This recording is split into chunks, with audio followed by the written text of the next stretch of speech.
जैन का कुंभ था, ये जो कुंभ गया है इससे पिछले कुंभ की बात है।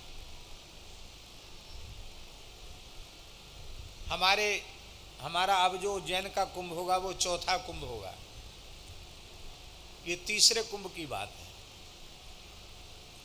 एक महात्मा आए कुंभ में, एकदम दिगंबर बैठे थे, खूब बड़ा कीर्तन हो रहा था, तो हम भी उनका दर्शन करने गए।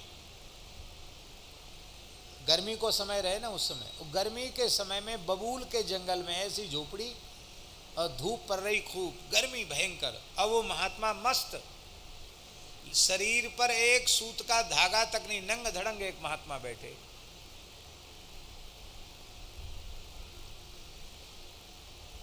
लंगोटी तो लगाए थे लेकिन शरीर स्थूल था तो लंगोटी का दर्शन नहीं हो रहा था, ऐसे लगता था दिगंबर बैठे हैं।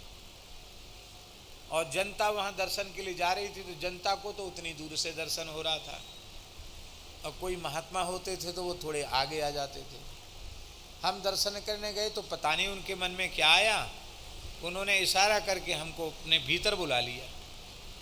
छोटी सी जगह थी खुली, ऐसा समझो कि 6x6 की जगह होगी, और उसी में उनका एक चौतरा सा था मिट्टी का। तो हमको उन्होंने बड़े आग्रह पूर्वक बड़े स्नेह से हाथ पकड़ के बिठा लिया, और हमसे बड़े स्नेह से बोले कि आपको हमने इसलिए बिठाया है कि हम आपसे कुछ पूछना चाहते हैं। हमने कहा महाराज जी पूछिए। तो बोले एक शब्द में संत को परिभाषित कीजिए। क्या कहा उन्होंने? एक शब्द में संत को परिभाषित कीजिए, एक शब्द में संत का लक्षण बताइए। हम तो गुमसुम रह गए। मैंने कहा महाराज जी महिमा तो इतनी है, मेरे तो कुछ सूझ नहीं रहा, कौन सा शब्द बतावें हम। बोले नहीं बताओ, आप तो बहुत सुंदर कथा कहते हैं, आप बताइए। किसी ने बता दिया होगा, भगवान जाने की कथा कहते हैं। तो मैंने बड़ी विनम्रता से कहा कि महाराज जी हम सोचें, अपना दिमाग लगावें, इससे अच्छा है आप ही कृपा करके बता दीजिए एक शब्द में संत की क्या परिभाषा है। तो बड़े प्रसन्न हुए और उन्होंने कहा यदि एक शब्द में संत को कहना हो तो वह शब्द है सरल चित। क्या शब्द है? सरल चित। क्या शब्द है? सरल चित। एक शब्द में ही संतत्व की संपूर्ण परिभाषा सन्निहित है, सरल चित। फिर उन्होंने ये दोहा बोला जो हम बोलने जा रहे हैं, संत सरल चित जगत हित,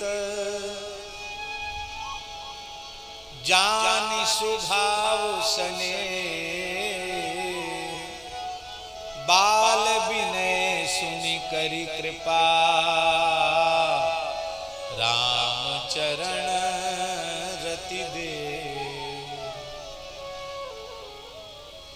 उन संत ने हमको बतलाया कि संत सरल चित, इसके आगे क्या है? जगत हित।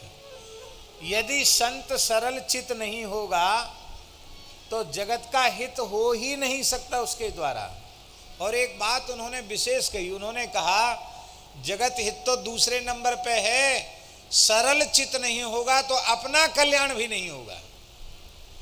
अपना हित नहीं होगा, दूसरे का हित तो कोई करेगा क्या?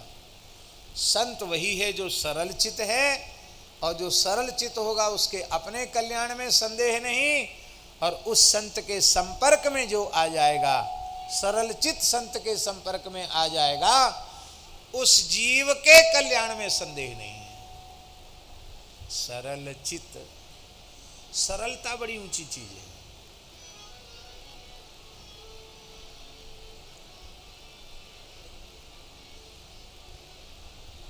भक्ति के मार्ग में कोई प्रयास नहीं है। कहू भगति पथ कवन प्रयासा, कोई प्रयास नहीं, बड़ी सरल है, बहुत सरल है भगवान की भक्ति।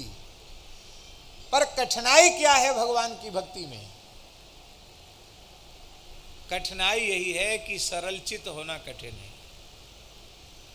सरल चित होना कठिन है, और सब होना सरल है, पर सरल होना सबसे कठिन है।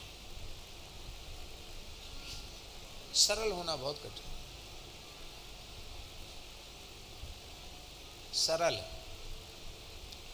सरल, कोई अक्षर ही इसमें कठोर नहीं है, सब एकदम ऐसे सरल। परम पूज्य श्री उड़िया बाबा का वाक्य है कि किसी साधक का जब अंतिम जन्म होने को होता है तब उसमें सरलता आती है। क्या वाक्य है? अंतिम जन्म होने को होता है तो उसमें सरलता आ जाती है।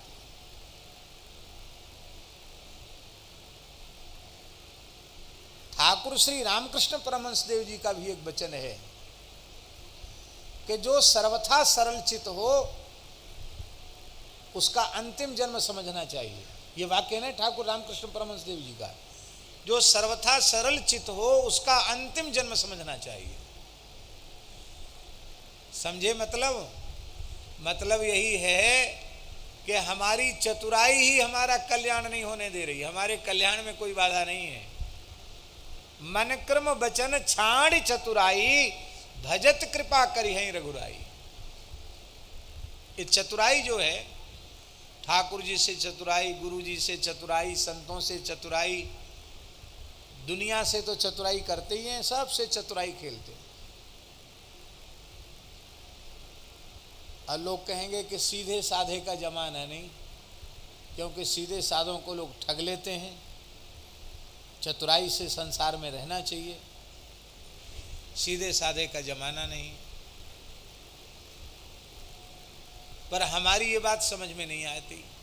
हमारे तो ये समझ में आता है कि सीधे साधे का ही जमाना है, सीधे साधे का ही जमाना रहा और सीधे साधे का ही जमाना है और सीधे साधे का ही जमाना रहेगा।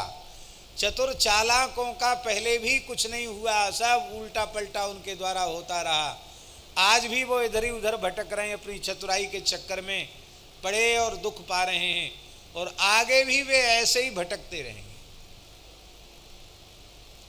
भगवान के चरणों में 48 चिन्ह हैं, उनमें एक चिन्ह एक मनुष्य की आकृति बनी है भगवान के चरण में। उसका आशय क्या है? प्रियादास जी ने लिखा है, सूधो मन सूधी वैन सूधी करतूत सब, जिसका मन सीधा साधा सरल है, जिसकी वाणी निश्चल निष्कपट है, जिसके क्रियाकलाप भी छल कपट शून्य है, ऐसा जो सरल जीव है उसे राम जी संसार में भटकने नहीं देते, उसे ठाकुर जी अपने चरणों में बसा लेते हैं, उसे राधा रानी अपने चरणों में बसा लेती है। तो ठाकुर जी के चरणों में निवास करना हो तो बनावटीपन छोड़ दो, एकदम सीधे साधे सरल है जाओ, सब ठाकुर जी दया करेंगे। करते हैं ठाकुर जी। मान लो चतुराई से हमारा लौकिक कोई स्वार्थ सिद्ध हो गया तो क्या लाभ हुआ? लोक की सभी वस्तुएं विनाशी हैं, किंतु चतुराई करने से हमारा परमार्थ बिगड़ गया, और परमार्थ बिगड़ गया तो इससे बड़ी हानि और क्या हो सकती है? इसलिए सीधे साधे सरल होकर के निर्वाह करो। ज्यादा चतुराई 3 2 5 ज्यादा मत करो। सीधे साधे का भगवान होता है। हमारे सामने इतने उदाहरण हैं कि हम उनका वर्णन नहीं कर सकते, इतने उदाहरण। सीधे साधे सरल का भगवान होता है।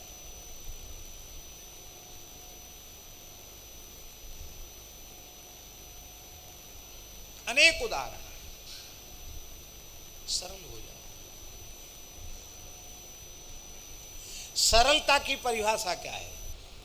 हरिगुरु दासने सो सांचो, हरि गुरु संत इनके साथ सर्वथा निश्चल निष्कपट व्यवहार हो, यही सरल का लक्षण है।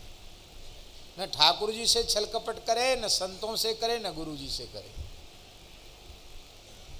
बुरी ते बुरी बात हो वो खोल के कह दे, हाँ ये गलती हम तुम्हें तो ऐसा हूँ। अच्छी बात हो तो अच्छी बता दे, बुरी हो तो बुरी बता दे। हम करते क्या हैं स्वामी जी? बुरी बात तो छिपा लेते हैं, अच्छी बात प्रदर्शित करते हैं, बढ़ा चढ़ा के प्रस्तुत करते हैं। यही हमारा संकट है। एक बार सरल शब्द की चर्चा हम कर रहे थे गोरे दाऊ जी में। वहां से जब कथा से निकले, पूज्य बक्सर वाले महाराज जी की भी उसी मंच से कथा हो रही थी, तो एक बड़े बूढ़े महात्मा मिले। श्री निम्बार्क परंपरा का तिलक उनके मस्तक पर था और भाषा से लगे क्योंकि ब्रजवासी संत होंगे। बोले व्यास जी महाराज, आपने सरल शब्द की बड़ी सुंदर व्याख्या करी, मैं हूँ कछु कह दूँ? मैंने कहा कहो महाराज। बोले देखो, मैं संस्कृत भाषा तो पढ़ो ना है, मैं तो सूदी सट्ट बात बोलूँ। कहो महाराज, क्या बात है? बोले सा माने सीता जी, रा माने राम जी, ला माने लखन लाल जी। सीता राम लक्ष्मण जिनके हृदय में सदा बसते हों वही सरल है। अब देखो, संस्कृत विपत्ति तो नहीं, लेकिन कितनी बढ़िया बात बताई कि सदा ठाकुर जी जिसके हृदय में बसते हैं वही सरल होता है। संसार जिसके हृदय में बसता है वो सरल नहीं हो सकता। सरल वही होता है जिसके हृदय में ठाकुर जी बसते हैं।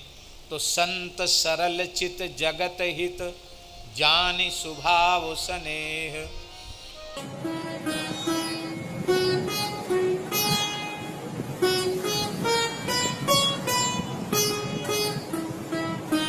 श्री सीताराम प्रतिदिन सत्संग एवं दर्शन के लिए श्री महाराज जी के ऑफिशियल चैनल को जरूर सब्सक्राइब करें।